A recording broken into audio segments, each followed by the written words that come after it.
Como lo vine anunciando, hoy comenzamos una nueva serie de predicaciones basada en la carta de Santiago, quien fue hermano de Jesús. Era conocido como Santiago, el hermano de Jesús. Y era tan conocido que si ustedes leen el versículo 1, él no se presenta, más Santiago les habla. Y ya sabían quién era, siervo de Jesucristo. Ya lo conocían, era hermano de Jesús.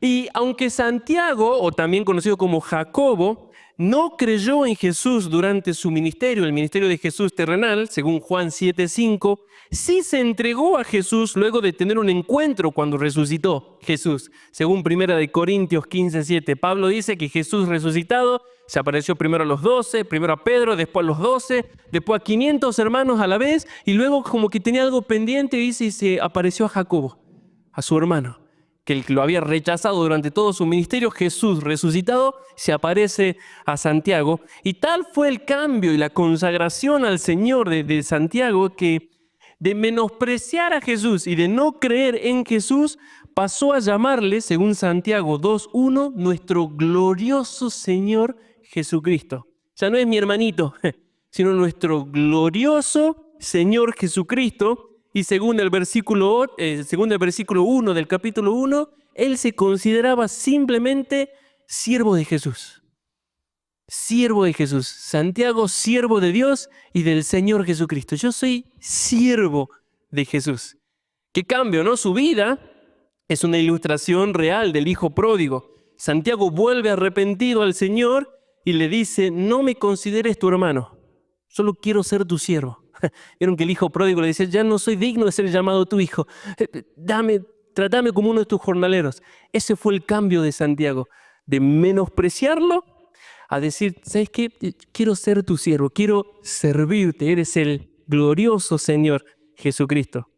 Y así entrega su vida al Señor, al punto que según Gálatas 2:9, Santiago fue considerado como columna de la iglesia, de la primera iglesia en Jerusalén. Miren ese cambio, siempre nos asombramos de Pablo, pero Santiago también tiene un testimonio tremendo de rechazar a Jesús a ser columna de la iglesia en Jerusalén junto a nada más y nada menos que Pedro y Juan.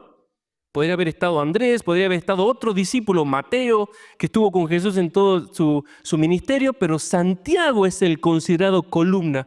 Pedro, Juan y Jacobo y Santiago. Así que Santiago tenía mucha autoridad en la iglesia, pero lejos de ser autoritario, Santiago era una persona completamente amable, completamente consagrada al Señor, al punto que le llamaban Santiago el justo, el rodilla de camello. ¿Saben por qué? Porque era normal encontrarlo de rodillas orando, y dice que se le habían deformado las rodillas.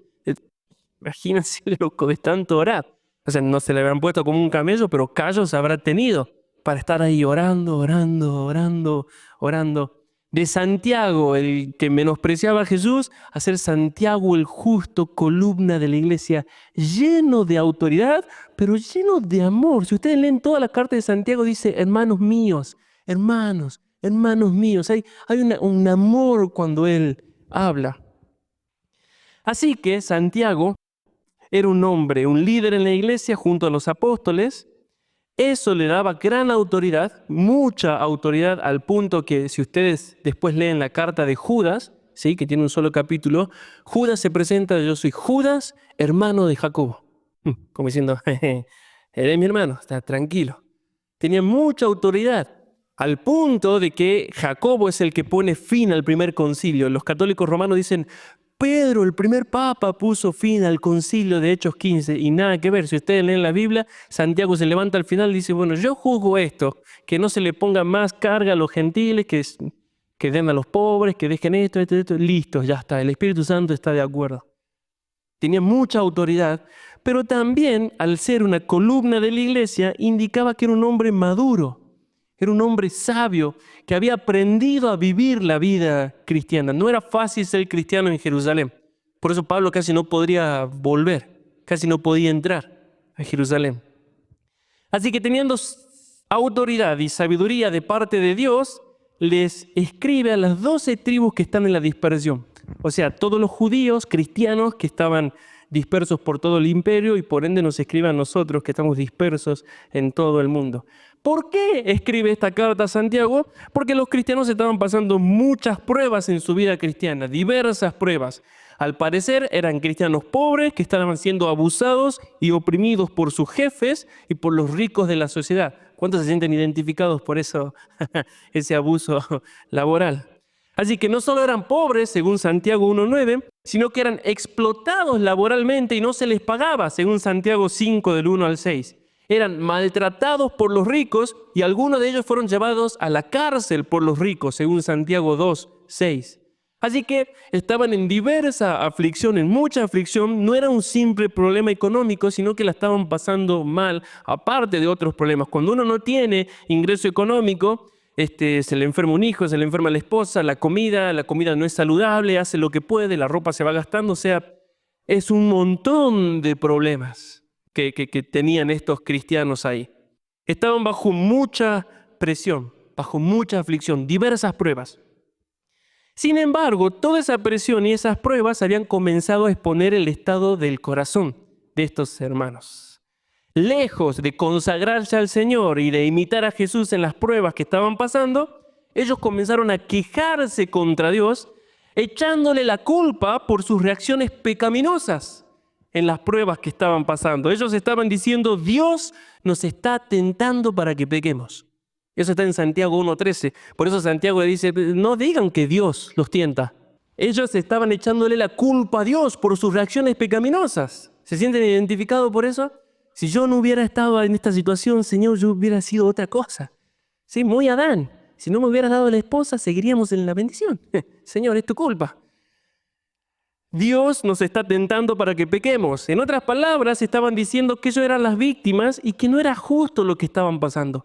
No era justo el sufrimiento que estamos pasando, las pruebas que estamos pasando. Y esa actitud demostró a Santiago, que estaba delante de hermanos inmaduros, que no habían aprendido a lidiar con los tratos del Señor ni con las pruebas de la vida. Al mismo tiempo, Santiago no solo estaba lidiando con personas inmaduras, sino que estaba lidiando con cristianos orgullosos. Vimos esta mañana que la madurez y la sabiduría van de la mano, ¿verdad? El que es maduro es sabio, el que es sabio es maduro. Pero del otro lado también es exactamente igual. El que es inmaduro es orgulloso y el que es orgulloso es inmaduro. Santiago no solamente estaba lidiando con hermanos inmaduros, sino que estaba tratando con cristianos orgullosos que estaban completamente seguros que no merecían pasar lo que estaban pasando, porque eran cristianos fieles. A sus ojos eran cristianos fieles que seguían a Jesús. Ellos afirmaban con completa seguridad, yo creo en Dios, según Santiago 2:19. Y con eso pensaban que ya era suficiente para ser considerados cristianos fieles y dignos. Yo creo en Dios. Por eso Santiago, cuando lleguemos, le dice, ¿crees en Dios? Bien, los demonios también. No te hagas el mártir por la fe solo por creer correctamente, les dice. Lo que Santiago nos va a enseñar en esta carta es algo crucial. No es la confesión de una persona lo que lo hace un verdadero cristiano, sino que es la vida de una persona la que la hace un verdadero cristiano. Ellos pensaban que eran fieles cristianos, firmes, que no merecían pasar lo que estaban pasando y no tenían ningún problema en culpar a Dios por todo lo que estaban viviendo, enojados. Y Santiago dice, tranquilo, tranquilo, tranquilo, que no es tan así. Así que eran cristianos con inmadurez, eran cristianos orgullosos, que no eran capaces de ver su propio corazón, pero sí tenían la suficiente sabiduría para culpar al Señor de injusticia. Sí tenían la suficiente sabiduría para considerarse dignos de un trato diferente. Al ver todo esto, Santiago se dio cuenta, ok, hay un gran problema de falta de crecimiento. Estaba lidiando con niños en la fe. Entonces, ¿cuál era el motivo de la carta? Estaban bajo mucha presión, bajo mucha opresión, muchas pruebas difíciles. Ese era el motivo de la carta. ¿Cuál es el objetivo? ¿Qué procuraba Santiago formar en estas personas? Enseñarles a vivir la vida cristiana. Ese es el objetivo, mostrarles el camino de la sabiduría para que lleguen a la madurez y así perseveren hasta su encuentro con Jesús. Un comentarista llamado Douglas Moo escribió: Santiago anima a sus lectores, tanto del primer siglo como a los de ahora, a nosotros, a experimentar la totalidad de la fe, a abandonar el doble ánimo. Yo sí quiero, pero no quiero, y yo sí quiero, yo me comprometo y la semana que viene me apago y vuelvo, y ahora sí me levanto a las 5 y no, ya no quiero. A abandonar el doble ánimo y a perseverar para alcanzar la madurez cristiana. En este primer tiempo del año nos vamos a enfocar en sabiduría ante todo. Adquiere sabiduría, sé maduro, crece.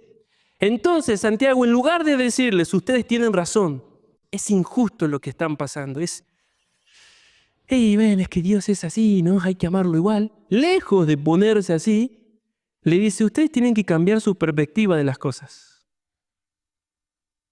Dios no es como ustedes piensan, primero. Ustedes no son lo que creen que son, segundo. Y las situaciones que prueban nuestra fe son para nuestro bien, tercero. El orgullo altera nuestra percepción de todos, de nosotros mismos, de los demás y de los tratos del Señor. Y Santiago le dice, tranquilo, tienen que cambiar su mirada de Dios, su mirada de ustedes mismos y su mirada de las situaciones de la vida. Por eso, tened por sumo gozo cuando os halléis en diversas pruebas. La prueba de vuestra fe produce paciencia para que seáis perfectos, cabales, sin que os falte cosa alguna.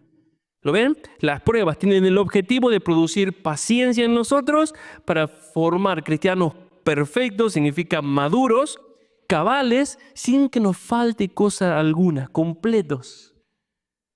Así que, hermanos, si queremos madurar en este año, lo primero a tener en cuenta para dejar de ser niños en Cristo y avanzar hacia la madurez es que debemos cambiar nuestra perspectiva de las pruebas. ¿Cuántos están en pruebas en este año? ¿Cuántos están bajo pruebas? ¿Sí? Ninguno. ¡Wow! Eres solo con André y Violeta. Así, ¡oh, yo también! Todos los demás no van a poder crecer en sabiduría este año porque no tienen pruebas. Si nuestra fe no es probada, jamás vamos a poder madurar en la fe. Ese es el mensaje de Santiago. No dicen amén, ¿verdad? Nadie quiere pruebas en su vida. Si nuestra fe no es probada, jamás, de los jamases, vamos a poder madurar en la fe. Esta mañana dijimos, ¿qué necesitamos para madurar? La palabra, pastores y maestros y obediencia. Y ahora Santiago añade una más, pruebas, dificultades, dolor, lágrimas, tristeza, quebranto. Si nuestra fe no es probada, jamás vamos a poder madurar en la fe. La inmadurez, hermanos, y el orgullo están casados en nuestros corazones hasta que el quebranto y las pruebas declaran el divorcio. Es así. Uno cree que sabe cómo vivir hasta que llegan las pruebas. Uno cree que sabe amar hasta que tiene que amar. Uno cree que tiene paciencia hasta que tiene que soportar. Uno piensa que es fuerte hasta que se encuentra bajo muchísima presión, donde dice ya no aguanto más. Uno cree que confía en Dios hasta que tiene que confiar. La cantidad de veces que nos han dicho, Andrea, confíen en el Señor. Nosotros no teníamos para comer y era, confíen en el Señor, Él le va a proveer. Y dice, ¿qué tal? ¿No? O sea, uno cree que confía en Dios hasta que tiene que confiar. Uno cree que ama la soberanía de Dios hasta que Dios actúa como uno no quiere. Y ya la soberanía se vuelve. Uno cree que sabe vivir la vida cristiana hasta que sale de la iglesia y debe vivir la vida cristiana. Eso le está diciendo Santiago. En la tribuna todos somos Messi. No literalmente porque Messi no estaba ahí, no había fútbol, ¿no? O sea, todos sabemos fuera de la cancha. En la guerra, las pruebas están diseñadas, hermanos, para que dejemos de hablar de lo que creemos y sabemos y comencemos a vivir lo que decimos creer. Dios quiere formar en nosotros cristianos sabios y maduros que saben vivir. Esa es la sabiduría, que saben vivir. Si ustedes leen toda la carta de Santiago, se van a dar cuenta que estos hermanos tenían un gran problema de lengua. Me río siempre cuando veo esa planta. Yo no le puse el nombre, ¿no? Sí. Lengua de suegra. Tenemos una por acá, ¿no? ¿Está una ahí? ¿Sí? ¿Por qué le dicen lengua de suegra? Porque tiene forma de lengua y larga, ¿no? Lengua. Y estos hermanos eran como los hermanos lengua de suegra. No hablo esto por mi suegra, ella está presente ahí, yo la amo muchísimo, una bendición para mí. Pero sí se llama la planta, lengua de suegra, larga así, ¿no? Y hablaban mucho estos hermanos y vivían poco.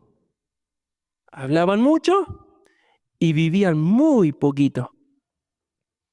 Y eso los hacía peligrosos. Aquel que habla mucho y vive poco, no sirve. Mauro le decía a un niño, le dice a un niño que siga el consejo de los que tienen barba, de los que tienen... Si no tiene, no, es niño todavía.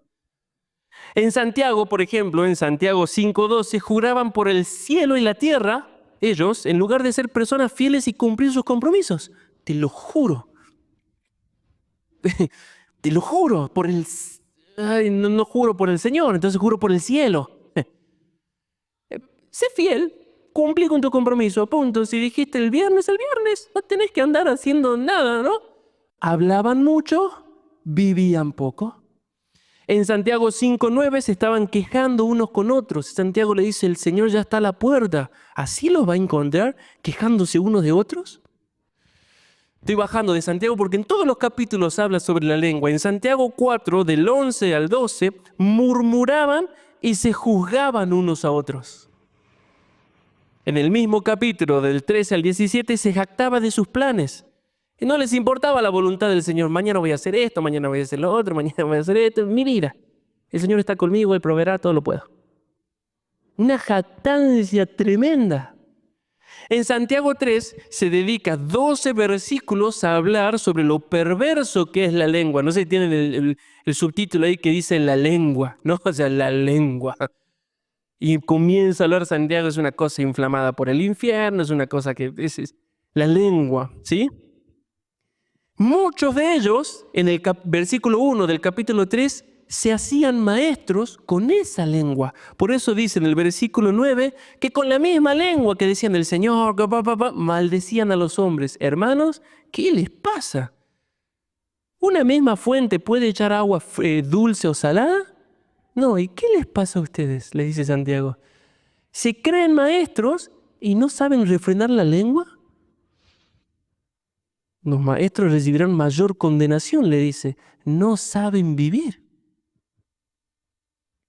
Entonces se creían maestros, hablaban como si fueran sabios, pero tenían celos amargos y contención en sus corazones, dice el versículo 14 del capítulo 3.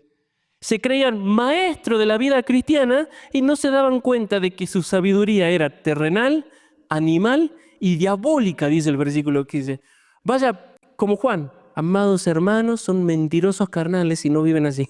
Lo mismo dice Santiago. Si ustedes se creen sabios y no refrenan su lengua, esa sabiduría es terrenal, animal y diabólica. Qué congregación, ¿no? Esa es donde tiene que estar Santiago. En Santiago 2, de 14 al 26, ellos decían que tenían fe, pero no tenían obras. Hablaban fe, pero no se esforzaban en ser leales ni fieles. Tenían las palabras correctas, pero no hacían el más mínimo esfuerzo para vivir la vida correcta. Por eso, en Santiago 1:19 les dice que dejen de hablar y comiencen a escuchar. Sean tardos para hablar, tardos para airarse. Si te encuentras con una persona que se enoja al toque, inmaduro, no puede controlarse. Y les dice, dejen de hablar, comiencen a escuchar, pero en el versículo 22 del capítulo 1 les dice, pero sean hacedores de la palabra, no tan solamente oidores. Porque si no refrenaban su lengua, estaban engañando sus corazones, le dice en el versículo 26 del capítulo 1. Estás engañándote a vos mismo. Ese es el gran peligro del que no vive la vida cristiana, del que sabe lo correcto, pero no vive, se engaña a sí mismo, cree que por hablar lo correcto es un cristiano fiel. Y cuando vienen las pruebas, le echan la culpa al Señor. Ellos se creían los maestros de la vida cristiana, pero su religión era vana, según Santiago 1:27, vacía. Vende humo, se dice ahora, ¿no? Este fantasma parece mucho, vos lo querés tocar y es vacío. ¿Qué fantasma que es? Por eso en Santiago 2:14, Santiago le pregunta, ¿podrá una fe así salvarles? Una fe de palabras correctas. ¿Podrá salvarles? ¿Entrará alguna lengua de suegra al cielo? Para que lo entendamos mejor. ¿Entrará uno de esos al cielo, dice Santiago? No. Por eso les pone el ejemplo de Abraham. Él creyó y entregó a su hijo. Y por eso es justificado. ¿Ustedes creen? ¿Y qué? Eso todos los que estaban ahí en esa congregación como que, no, bueno, yo sí creo, lo que pasa es que el mundo, Nerón, la carne, Satanás. El problema con los hermanos a los que Santiago les escribe es que tienen una lengua muy larga y una vida muy pequeña. ¿Cómo me doy cuenta si soy de esas personas? Porque las reacciones entre las pruebas de la vida muestran la realidad. Sabían hablar, pero no sabían vivir. Entonces es como que querían hablar, pero no querían vivir. Y mientras ellos se creían que eran fieles seguidores de Jesús, en realidad su religión era vana, hiriente, fluctuante y débil. No es lindo relacionarse con alguien cuya sabiduría es terrenal, animal y diabólica. No habla bien. Por eso necesitamos las pruebas, le dice Santiago, y nos dice Santiago, las pruebas tienen la capacidad de acortar nuestras lenguas y formar personas amables, dulces, fieles, amorosas y justas. Si las aprovechamos, no basta solo con cantar, es necesario morir. Aquel que tiene una lengua larga no vivió nada. ¿Sí? Como yo le decía a mi mamá, si no entregas a tus hijos, no sos digna del reino. Para un poco. El que no sabe algo, hermanos, suele hablar mucho de eso que no sabe. Suele hablar mucho. El necio expone su necedad, dice Proverbios. Habla porque es gratis todavía. La censura no llegó a la vida privada, por así decirlo. Por eso suele dar su opinión de forma impaciente la persona, de forma hiriente, de forma orgullosa, como lo hacían estos hermanos. Pero aquel que creció en sabiduría suele ser muy cuidadoso en abrir sus labios. ¿Por qué? Y porque aprendió a vivir. Espera, ora, es paciente. Dice Proverbios, uno de los proverbios, el sabio piensa para responder. Que Salomón era un capo, ¿no? El sabio piensa para responder. Le estoy diciendo esto para que nos examinemos. Yo me examinaba y cuando me preguntan algo, no, porque la Biblia, sí, pero para un poco. O sea. Entonces, el que no sabe algo suele hablar mucho de lo que no sabe, da su opinión de forma hiriente, pero aquel que creció en sabiduría suele ser muy callado. Aprendió a vivir. Y uno de los medios más efectivos para enseñarte a vivir en sabiduría son las pruebas. Y gracias al Señor estamos en un mundo lleno de pruebas. Tenemos la capacidad y el potencial de ser personas tan sabias en Salta, tan sabias en Argentina. Las pruebas tienen la capacidad de formar cristianos que viven bien. Así que al principio de la carta Santiago les dice, si ustedes quieren agradar a Dios y ser fieles seguidores de Jesús, deben cambiar sus perspectivas de las pruebas. Aunque suelen ser causa de muchas lágrimas y dolor, su fruto es incalculable. Por eso ustedes van a escuchar siempre, hermanos que han sufrido por Jesús, que aunque no eligen la prueba, no somos masoquistas que queremos sufrir por sufrir, siempre dicen, yo no cambiaría nada de lo que viví con Jesús. Yo no cambiaría nada. Pero mira a tu esposa, mira a tu hijo, mira todo lo que perdieron. Si yo miro lo que gané. Cuando hablamos de pruebas, también no debemos pensar en un campo de concentración en China solamente. Las pruebas que nos hacen madurar pueden ser desde la pérdida de un hijo o ser diagnosticado con cáncer, hasta ciertas actitudes de un hermano de la iglesia o hábitos desconocidos de tu cónyuge. Son pruebas difíciles. El Señor puede usar cualquier situación, hermanos, para purificar nuestra fe y hacernos madurar. Así que en este principio de año, y por el resto de nuestro peregrinaje hasta que nos encontremos con Jesús, debemos aprovechar nuestras pruebas para aprender a vivir. Esta es una introducción del libro. Luego ustedes lean y se van a dar cuenta de que, wow, hablaban mucho estos hermanos. No tenían el temor de culpar a Dios. Es tu culpa lo que estoy pasando. Si yo sí me entregué, yo sí sirvo, yo sí me comprometí, yo sí hago, yo sí te busco. Y el Señor, cuando trae pruebas, sale el estado genuino del corazón. Hebreos 12:11 dice, es verdad, lo dice el autor, ninguna disciplina al presente parece ser causa de gozo. Y es verdad, sino de tristeza, dice él. Pero después da fruto apacible de justicia a los que en ella, esta parte es crucial, han sido, ¿qué cosa? Ejercitados. Lágrimas, renuncias, pérdidas, incomodidades. Es lo que vamos a encontrar en el camino cristiano. Pero son esas cosas que nos van puliendo para ir madurando y que la vida, como vimos esta mañana, digan, wow, qué preciosa vida del sabio. ¿Cómo anhelo esa vida? Todo esto lo va a aprovechar aquel que quiere crecer en la fe, aquel que quiere madurar. Si quieres aprender a vivir la vida cristiana, debes cambiar tus perspectivas de las pruebas. ¿Estás pasando pruebas? Lo vuelvo a decir, hace rato era André, Eve y solo Viole. Ahora, ¿están pasando pruebas ustedes? ¿Sí? ¿Sí? Tienen un jefe más o menos, ¿no? Bueno, aprovecha tus pruebas para aprender a vivir. Sé sabio. Sé tardo para hablar, tardo para irarte, ya sea con el Señor o con el que se te cruce. Y aprende, el Señor te está moldeando, el Señor está obrando, el Señor está sacando un cristiano precioso de eso. Ninguna disciplina al presente parece ser causa de gozo. Por eso no significa que se enfermó mi hijo, entonces yo estoy cantando, estoy lleno de gozo. No sabes lo que me pasó, se enfermó mi hijo. No es eso, sino que es una convicción, es un estado de completa seguridad, de paz. Dios está al control.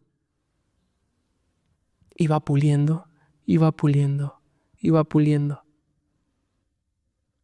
La voluntad del Señor es de hacer cristianos preciosos de nosotros. Y el cristiano precioso está coronado de sabiduría, de madurez. Y para eso son inevitables las pruebas, le dice Santiago. Cambiemos nuestras perspectivas de Dios, Él es sabio.